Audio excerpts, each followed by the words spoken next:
আজকের এই ঘটনাটি সম্পূর্ণ সত্য একটি ঘটনা। ঘটনাটি ঘটেছিল নদিয়া জেলার শান্তিপুরের বাগদেবীপুর গ্রামে। তবে গল্পটিকে আরো বেশি ভয়ঙ্কর করে তোলার জন্য মূল ঘটনাটিকে কিছুটা পরিবর্তন করা হয়েছে। আহারে, জলজন্ত ছেলেটা এইভাবে মারা গেল। কি দিনকাল পড়লো। হ্যাঁ, একটা মেয়েকে পেলি না বলে তুই তো নিজের জীবন দিলি। তোর বাবা মার কথা একবারও ভাবলি না?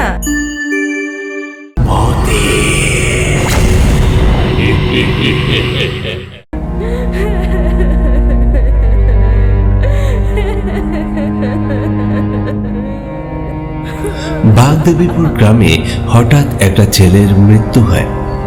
শুনেছি ছেলেটা একটা মেয়েকে ভালোবাসতো। মেয়েটাও ছেলেটার সাথে কথাবার্তা বলতো, ঘোরাঘুরিও করতো। তবে মেয়েটা যখন অন্য কোনো ছেলের সাথে হঠাৎ বিয়ে করে নেয়, তখন ছেলেটা নিজেকে সামলাতে পারেনি, দুঃখে নিজের জীবন ত্যাগ করে।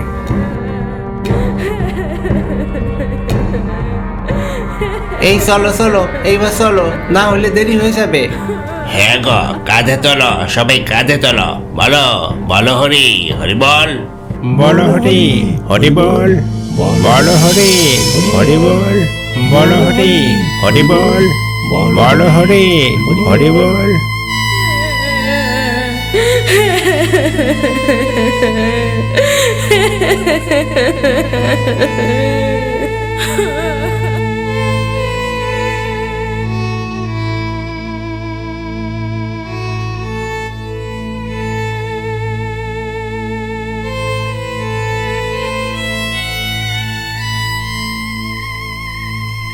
ছেলেটার একটা প্রিয় বন্ধু ছিল, সমরেশ, যে ওর সাথেই কলেজে পড়তো, সবসময় একসাথেই থাকতো।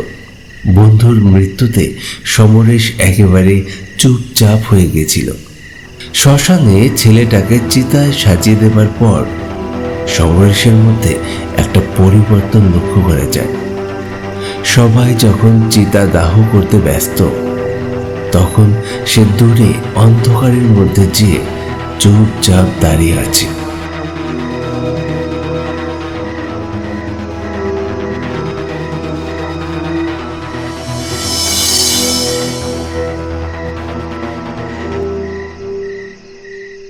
সমরেশ, এই সমরেশ, সমরেশ, কিরে এইখানে দাঁড়িয়ে আছিস কেন?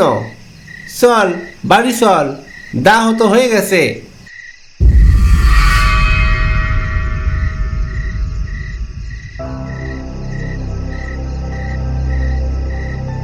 সমরেশ মুখে একটাও কথা বলল না, ঘুরে ওখান থেকে চলে এলো এবং বাড়ির পথে রওনা দিল। বাড়িতে তার মা তার জন্য অপেক্ষা করছিল।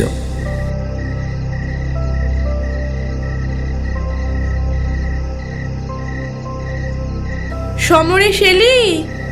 আয় বাবা আয়, স্নানটা সেরে নে দেখি।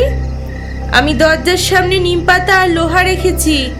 স্নানটা সেরে নিম পাতাটা কামড় দিবি, লোহাটাকে ধরবি আর আগুন জ্বালিয়ে হাত পা ছেঁকে নিবি। আমি তোর খাবার গরম করছি।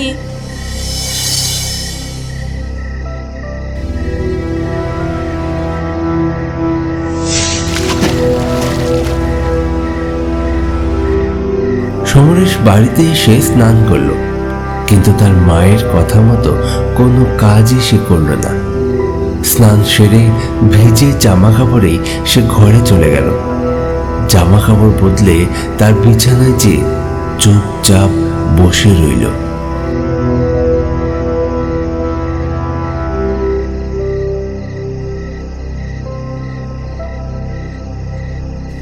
সমরেশ, সমরেশ, আয় বাবা, খাবার গরম হয়ে গেছে, খাবার খেয়ে যা।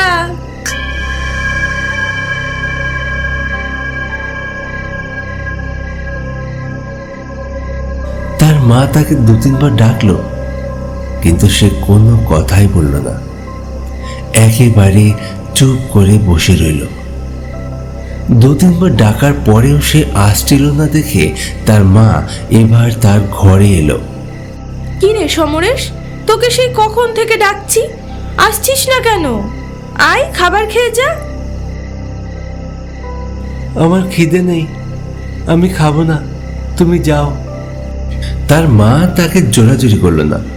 সে বুঝতে পারছে সমরেশের মনের অবস্থা। যে মারা গেছে সে সমরেশের প্রিয় বন্ধু ছিল, সবসময় একসাথে থাকা, কলেজে যাওয়া। সেই বন্ধুর মৃত্যুতে সমরেশের মনের অবস্থা কি হতে পারে সেটা সে ভালোই বুঝতে পেরেছে। কি আর করবি বাবা বল, মৃত্যু তো আর আমাদের হাতে নেই।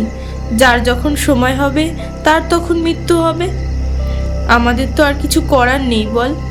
তোর মনের অবস্থা কেমন সেটা আমি বুঝতে পারছি। তুই যদি খাবার খেতে না চাস তাহলে আর খেতে হবে না, শুয়ে পড়, ভালো করে একটু ঘুম দে দেখি, সকালে দেখবি একটু ভালো লাগবে। এই বলে তার মা সেখান থেকে চলে গেল। সমরেশও বিছানায় শুয়ে পড়ল।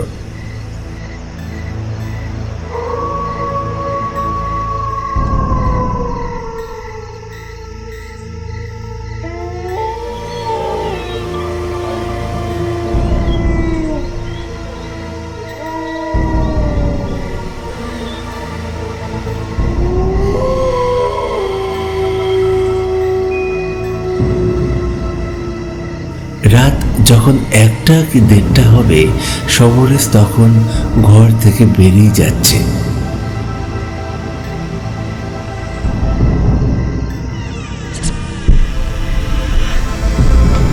সে দরজা খুলল এবং ঘর থেকে বেরিয়ে রাস্তা পার করে আমবাগানের দিকে চলে যাচ্ছে।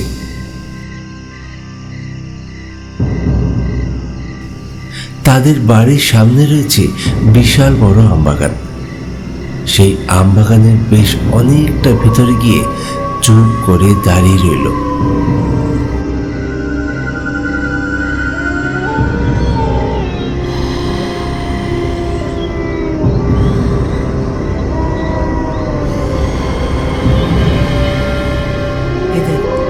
ওখান থেকে আমি গেছিলাম, সেখানে তো আমি কথা বলেছিলাম, কিন্তু তুই তো বললি কি বলবো বলতে কি হয়, সকাল থেকে কতবার করে বলছি কিন্তু কোনো কথা তো কানে তুলছে না। সমরেশ কার সাথে যেন কথা বলতে শুরু করলো, কিন্তু তার আশেপাশে কেউ নেই। তাহলে সমরেশ কার সাথে কথা বলছে? সমরেশ, সমরেশ! বেশ অনেকক্ষণ সময় হয়ে গেছে সমরেশ ঘর থেকে বাইরে বেরিয়েছে। সমরেশ যখন ঘর থেকে বেরিয়েছিল, পাশের ঘর থেকে তার মা দরজা খোলার শব্দ পেয়েছিল। সে তখন কিছু বলেনি, কারণ সে ভেবেছিল সমরেশ হয়তো বাথরুম করার জন্য বাইরে বেরিয়েছে। কিন্তু অনেক সময় পার হয়ে যাওয়ার পরেও যখন সমরেশ ঘরে ফেরেনি, তখন সমরেশের মা বাবা বাইরে বেরিয়ে গেছে তাকে খোঁজার জন্য। সমরেশ, এই সমরেশ, কোথায় গেলি তুই? সমরেশ, এই সমরেশ!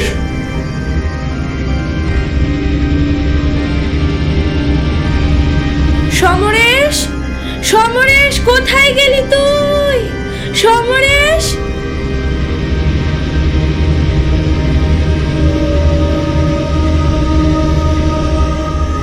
তারা অনেকক্ষণ ধরে সমরেশকে খোঁজাখুঁজি করছে এবং চিৎকার করে ডাকাডাকি করছে। কিছুক্ষণ পর দেখা যায় আমবাগানের ভিতর থেকে সমরেশ বাইরে বেরিয়ে আসে। তার মা বাবা তো তাকে দেখে চমকে গেছে। এত রাতে এই অন্ধকারের ভিতর সমরেশ আমবাগানে কেন গিয়েছিল?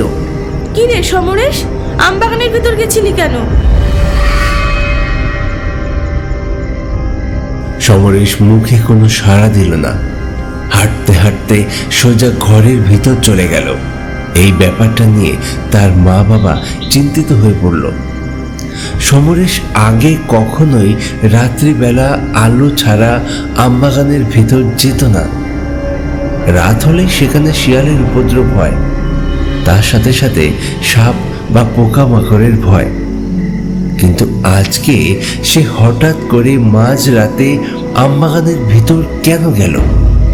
তাও আবার অনেকটা সময় সে ভিতরে ছিল।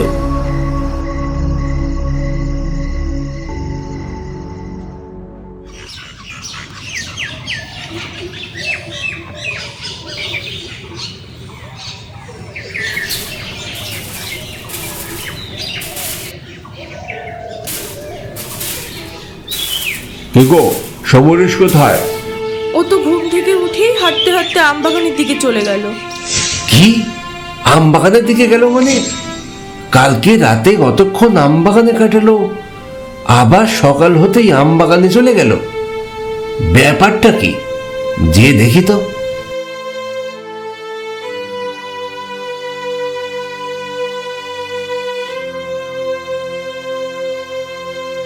সমরেশ, এই সমরেশ, বাগানের ভিতর কি করছিস তুই? কিছুদিন পর না তোর পরীক্ষা, পড়াশোনায় মন দে। বাগানের ভিতর এসেছিস কেন? আমি বুঝতে পারছি তোর মনের অবস্থা, কিন্তু পড়াশোনাটাও তো করতে হবে বল বাবা। যে যাবার সে তো চলেই গেছে, তুই তো পড়াশোনাটাকে মন দিয়ে কর।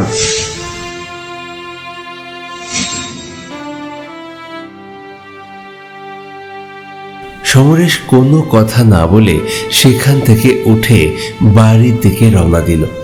সমরেশের বাবা ভাবতে লাগলো, প্রিয় বন্ধুর মৃত্যুতে সমরেশের মন শোকাচ্ছন্ন হয়েছে, তাই হয়তো মনের দুঃখে বারবার বাগানের ভিতর নিস্তব্ধ জায়গায় এসে বসে থাকছে। এইভাবে কেটে গেল বেশ কয়েকদিন। সমরেশ বারবার বাগানে চলে আসে। রাত্রিবেলাও সমরেশ বাগানের ভিতর যাওয়ার চেষ্টা করে, কিন্তু তার মা বাবা রাত্রিবেলা তার উপর বিশেষ নজর রাখছে। সে বাইরে বেরোতে চাইলেই তারা তাকে আটকে দেয়। রাত্রে দরজা খোলার শব্দ পেলেই তার মা বাবা বাইরে বেরিয়ে আসে এবং সমরেশকে ঘরে নিয়ে যায়। এইভাবে কেটে গেল প্রায় 9টা দিন। তার বাবা মা তার চিন্তায় রাত্রে ভালো করে ঘুমাতে পারছে না। এই কটা দিনের মধ্যে সমরেশের শরীর একেবারে শুকিয়ে গেছে। কারোর সাথে কথা বলে না, ঠিক মতো খাওয়া দাওয়া করে না, সুযোগ পেলেই শুধু বাগানে চলে যায় আর কার সাথে যেন কথা বলে, কিন্তু তার আশেপাশে কাউকেই দেখা যায় না। তার বাবা মা তাকে নিয়ে ডাক্তারের কাছেও গিয়েছিল, কিন্তু তাতে কোনো ফল হয়নি। এরপর এলো এক অমাবস্যার রাত। সেই রাতে তার বাবা মা গভীর ঘুমে আচ্ছন্ন ছিল। বাইরে ঝোড়ো হাওয়া বইছিল।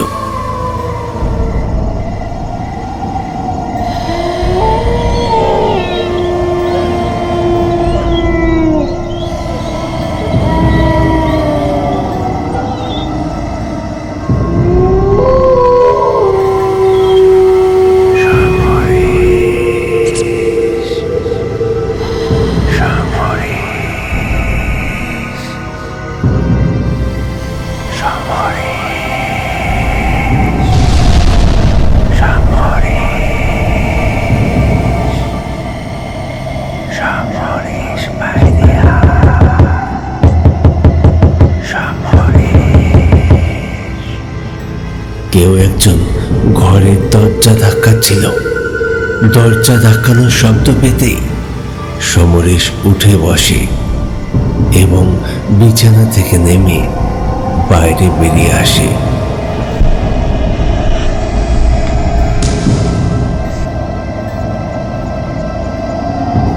দরজা খুলে সে সোজা বাগানের দিকে হাঁটতে শুরু করে দেয়।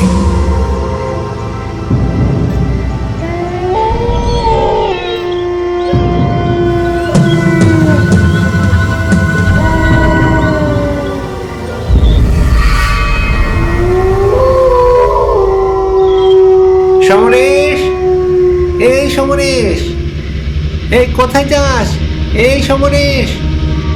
সেই সময় তাদের গ্রামের একজন লোক সাইকেল চালিয়ে বাড়ি ফিরছিল। সে দেখতে পায় সমরেশ বাগানের ভেতর হেঁটে যাচ্ছে। এটা দেখে তার মনে একটু চিন্তা হয়। সে সঙ্গে সঙ্গে তার বাবা মাকে খবর দেয়। তার বাবা মা এই লোকটিকে কয়েকদিন ধরে ঘটতে থাকা সমস্ত ঘটনায় বলতে থাকে। কি করব দাদা, আর পারছি না আমরা।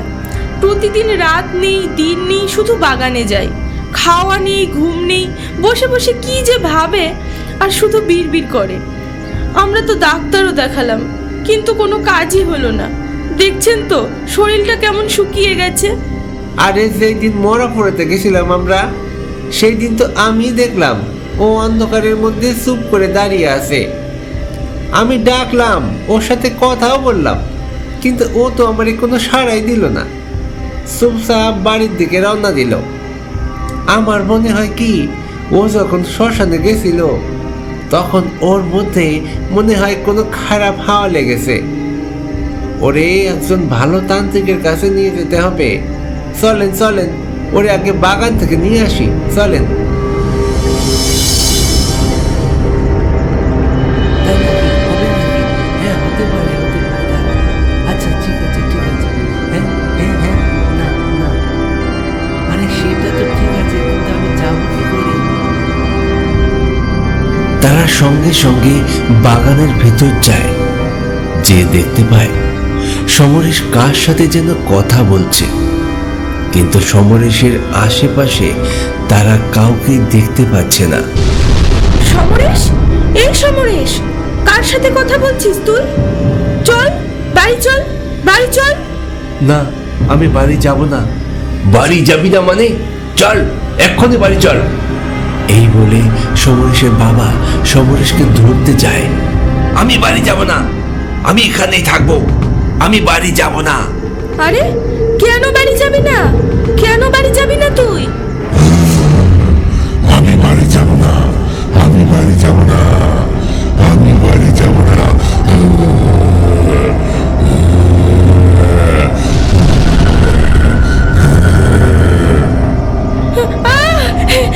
এ কি হয়েছে? এ কি হয়েছে সমরেশের? এমন করছে কেন? ওর চোখগুলো লাল হয়ে গেল কেন? আমি বাড়ি যাব না, তোমরা চলে যাও। আমি বাড়ি যাব না, তোমরা চলে যাও। আমি বাড়ি যাব না।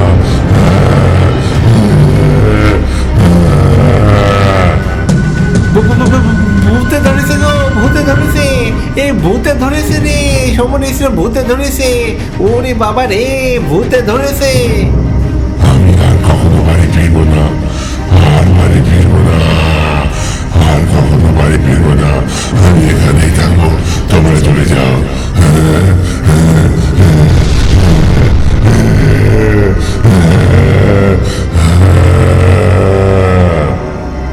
বেশ কিছুক্ষণ সময় সমরেশ চিৎকার করতে থাকে, মুখে ভয়ঙ্কর শব্দ করতে থাকে। তার মা বাবা পর্যন্ত ভয়ে তার কাছে যেতে পারেনি। আমি বাড়ি ফিরব না, আমি বাড়ি ফিরব না।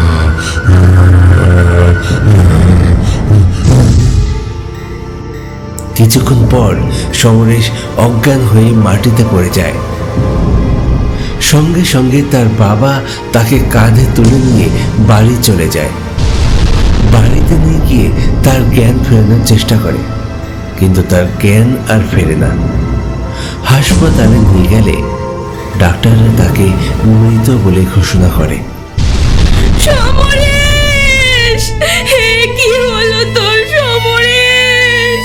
কোথায় চলে গেলি সমরেশ?